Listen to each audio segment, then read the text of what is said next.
The car rumbled down the dusty drive. Towering oaks loomed, casting long, eerie shadows. The old manor stood at the end, shrouded in an unsettling silence. Its stone walls were draped in ivy, windows dark and vacant. This was to be Sam's new home. Sam shivered, a strange feeling creeping up his spine. The air felt heavy, as if burdened with unseen secrets.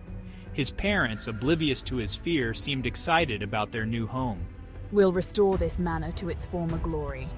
As they stepped inside, the musty smell of ages enveloped them.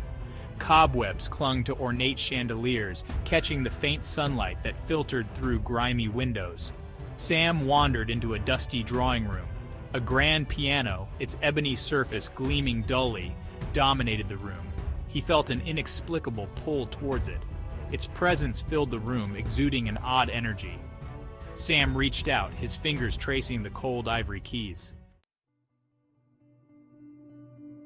Sam's fingers danced across the keys. A discordant melody filled the air. Despite the years of neglect, the piano responded with a surprising clarity. He practiced for hours, losing himself in the music. His parents encouraged him. They loved hearing the old house come alive with sound. Sam, however, couldn't shake off the feeling that he wasn't alone. A presence seemed to linger near the piano, watching his every move. What's this? One afternoon, he found a small, velvet-lined box hidden under a loose floorboard beneath the piano. Inside, a silver locket lay nestled on faded blue velvet. He opened it. The faded image of a young girl with sad eyes stared back at him. Who are you? Sam whispered, feeling an odd connection to the unknown girl. He slipped the locket into his pocket, promising himself he'd find out. Where did you find that? Mrs. Willow, the housekeeper, a woman with a face etched with time and worry, entered the room. Her eyes widened at the sight of the locket in Sam's hand. I found it in a hidden compartment under the piano. Mrs. Willow's face paled. That belonged to Eleanor, the previous owner's daughter. She loved playing the piano. What happened to her? Sam asked, intrigued. Mrs. Willow hesitated, her gaze flickering nervously towards the piano. She died here many years ago. Died? How? But Mrs. Willow just shook her head, refusing to say more. Some things are best left undisturbed, she muttered, her voice heavy with warning. That night, Sam lay in bed, unable to sleep. The wind howled outside his window, its mournful cry echoing his unease. Suddenly, the sound of music drifted from downstairs.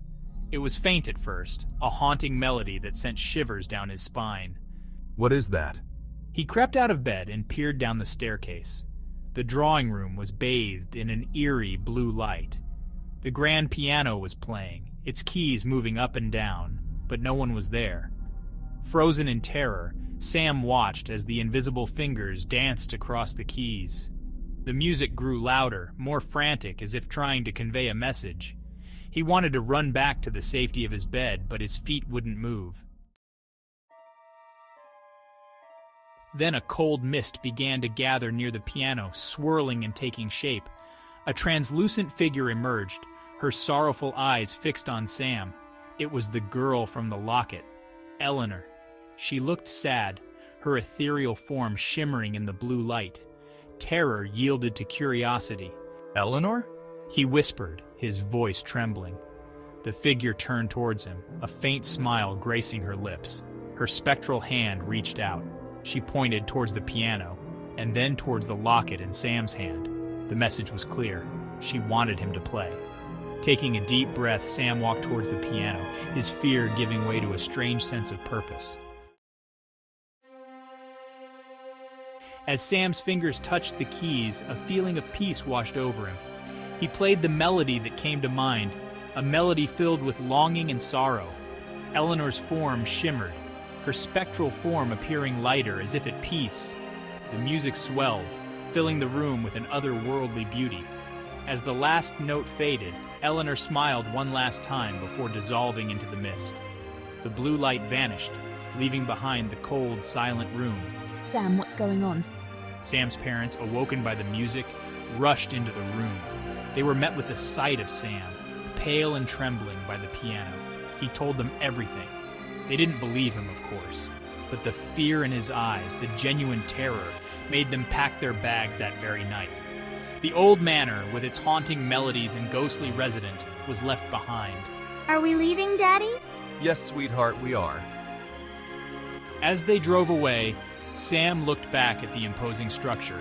He knew that Eleanor's spirit was finally at peace, but he also knew that some mysteries are best left unsolved.